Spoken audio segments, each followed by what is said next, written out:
SIR নিয়ে তোলপাড় পড়ে গিয়েছে রাজ্যে। এর মাধ্যমে রোহিঙ্গা, অবৈধ বাংলাদেশি মুসলমান এবং মৃত ভোটারদের নাম ভোটার তালিকা থেকে বাদ দেওয়া হবে।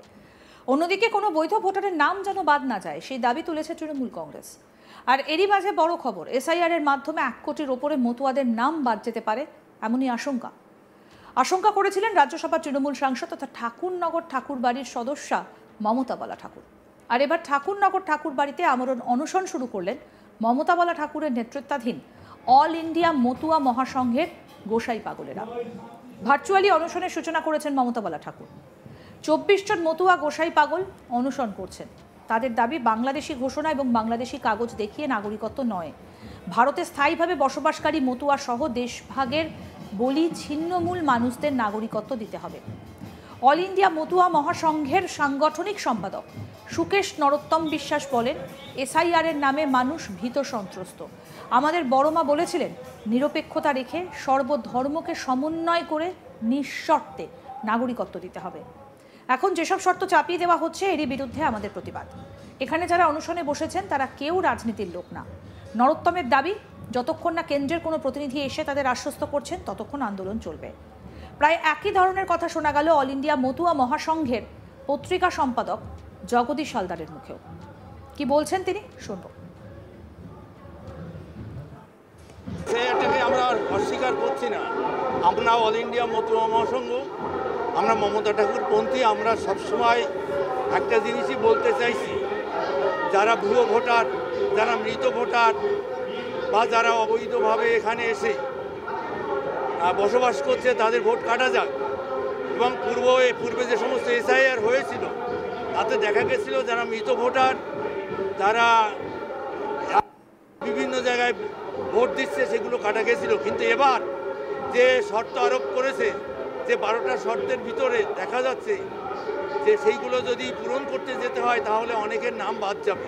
আমাদের মা মমতা ঠাকুর বলছেন যে যারা এবার বাংলায় এসে গেছেন এবং বড় মা যে দাবিটা করেছিলেন যে নিঃশর্ত নাগরিকত্ব দিতে হবে, আমরা কোনো শর্তে যেতে রাজি নয়। তাই আজকের এই আমরণ অনশন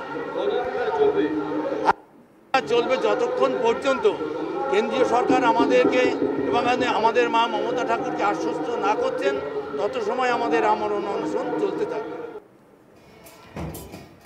যদিও এই আমরণ অনশনকে একেবারেই গুরুত্ব দিতে নারাজ ঠাকুরবাড়ির অপর এক সদস্য তথা বিজেপি সাংসদ শান্তনু ঠাকুর। তিনি বলেন, কোনো অনশন চলছে না, রাজনৈতিক মার্কেট গরম করার ধান্দা। বাংলাদেশি মুসলমান, রোহিঙ্গা, ভুতুরে ভোটার যাদের অস্তিত্ব সংকট তৈরি হয়েছে তারাই ওখানে অনশন টাইপের নাটক করে বসেছে। কি বলছেন শান্তনু ঠাকুর, শুনবো। একটা ফালতু কোনো অনশন চলছে না, একটা রাজনৈতিক মার্কেট গরম করার ধান্দা। ঠিক আছে, পরিষ্কার কথা বলি, বাংলাদেশি মুসলমান, রোহিঙ্গা, ভুতুরে ভোটার যাদের অস্তিত্ব সংকট তৈরি হয়েছে তারাই একমাত্র ওখানে অনশন টাইপের একটা নাটক করে বসেছে, আর কিছু নেই। কিসের অনশন? বাংলাদেশি মুসলমান, রোহিঙ্গা, ভুতুরে ভোটার এরা অনশন করছে। কিসের অনশন? কোন সাধু পাগল গোসাই? কেউ নেই সাধু পাগল গোসাই। তারা বলছে যে 2024 সাল পর্যন্ত ভারতে যারা বসবাস করছে তাদের নাগরিকত্ব দিতে হবে, এই এসআইআর নয়। তো এটা নতুন কি? অলরেডি তো গেজেট নোটিফিকেশন বের করে এমএইচি থেকে তো ডিক্লারেশন দিয়েছে 24 সালের 31 ডিসেম্বর পর্যন্ত যারা ভারতে এসছে তাদের ভারত থেকে তাড়ানো যাবে না, তারা ভারতবর্ষের নাগরিকত্ব পাবে। এটা তো স্বাভাবিক ব্যাপার, এটা তো নতুন। নিঃশর্ত নাগরিকত্ব সবাইকে দেওয়া হবে। কিসের শর্ত?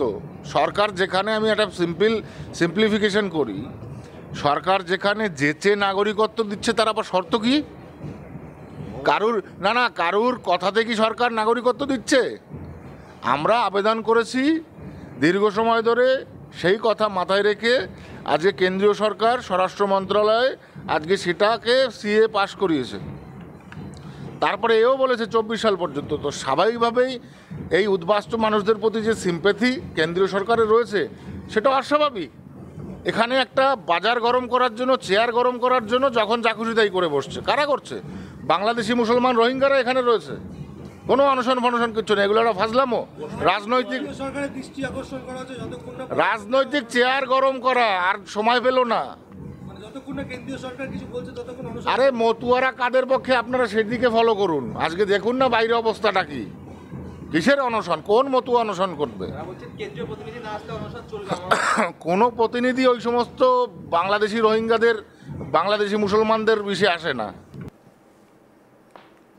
উল্লেখ্য, মমতা বালা ঠাকুর অনশন কর্মসূচির ডাক দিলেও সশরীরে উপস্থিত না হয়ে ভার্চুয়ালি রয়েছেন তিনি।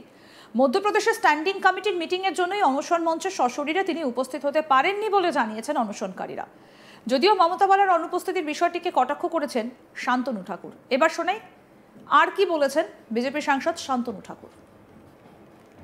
মমতা বালা নিজে অনশনের ডাক দিয়ে তিনি নেই। হ্যাঁ, তিনি ফুটে গেছেন। ব্যাখ্যা দেবেন? তিনি ফুটে গেছেন। কেন ফুটে গেছেন তিনি? এখানে বাংলাদেশি রোহিঙ্গাদের বসিয়ে দিয়ে স্ট্যান্ডিং কমিটির মিটিংয়ে মধ্যপ্রদেশে এ ভাষায় আমি দিতে বাধ্য হলাম তিনি বলছেন মিডিয়াতে। স্ট্যান্ডিং কমিটির মিটিং রয়েছে মধ্যপ্রদেশে, উনি আসতে আচ্ছা, মধ্যপ্রদেশে স্ট্যান্ডিং কমিটির মিটিং, তাই এতই যদি হতো এই অনশনটা আজকে করতে হলো কেন? পরে করতে পারতেন। স্ট্যান্ডিং কমিটির মিটিং সেরে এসে নাটক। রাস উৎসব মহাসম্মেলন দুটোই রয়েছে একসাথে, এটা বানচাল করার জন্য চক্রান্ত। সে তো আছেই, সে তো সাধারণভাবে আছেই, সেগুলোকে আর ওইভাবে প্রকাশ করে বলার কি? আপনাদের সাধারণ সম্পাদক আমাদের প্রতি বছর যেটা হয় রাস উৎসব এবং কমিটি ঘোষণা, তারই সম্মেলন হচ্ছে আজকে, মহাসম্মেলন। সাধারণ সম্পাদক সুখেন গাইন রীতিমতন মাইকে বললেন যে আমাদের এই প্রোগ্রামকে বানচাল করার জন্য এবং প্রোগ্রামকে বিড়ম্বনা ফেলার জন্য এই পাল্টা প্রোগ্রাম। স্বাভাবিকভাবে সেটা কি সম্ভব নাকি? আরে গত 2019 থেকে আজ অবধি সাধারণ মানুষ দেখে এসছে কেন্দ্রীয় সরকারের কর্মকাণ্ড, কেন্দ্রীয় সরকারের বিশেষ করে এই সিএর উপরে কর্মকাণ্ড। তো স্বাভাবিকভাবে মানুষের একটা মনে বিশ্বাস, আস্থা জন্মেছে যে সিএ পাবো এবং ভারতবর্ষের পূর্ণ নাগরিকত্ব আমরা পাবো। সেখানে মাঝখান থেকে ফোরে নেতারা, বাংলাদেশি রোহিঙ্গা মুসলমানরা এসে রাজনীতি করে যাবে, যারা ভোটারই নয়, যাদেরকে খুঁজে পাওয়া যায় না কোনো জায়গাতে, তারা এসে ক্রেডিট নিয়ে নেবে জম করে। এটা সম্ভব? সাধারণ মানুষ মতভক্তরা তার জবাব দিচ্ছে। লোক দেখুন কাদের পক্ষে লোক বেশি।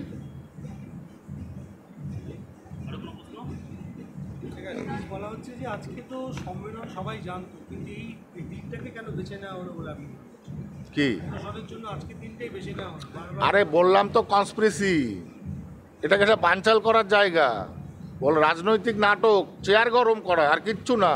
প্রচুর পুলিশ মোতায়েন করা হয়েছে। ও সব পুলিশ তো ওদের চাটুকারিতা করবেই, পুলিশ তো আছে, পুলিশ নিয়ে কি হবে? এমনিতে এত পুলিশ বিনা কারণে কি? পুলিশ হচ্ছে টিএমসির দালাল, ঠিক আছে? সম্পূর্ণভাবে টিএমসির দালালি, পুলিশ একদম ডাইরেক্ট দালালি করে। সে দালালিতে হস্তক্ষেপ করবে কে? ওরা ওদের দালালি করে যাক, আমরা আমাদের শক্তি দেখিয়ে যাই। আরও আপডেট পেতে দেখতে থাকুন আজ তাক বাংলা। সাবস্ক্রাইব করুন, নোটিফিকেশন পেতে বেল বাটন অপশন প্রেস করুন।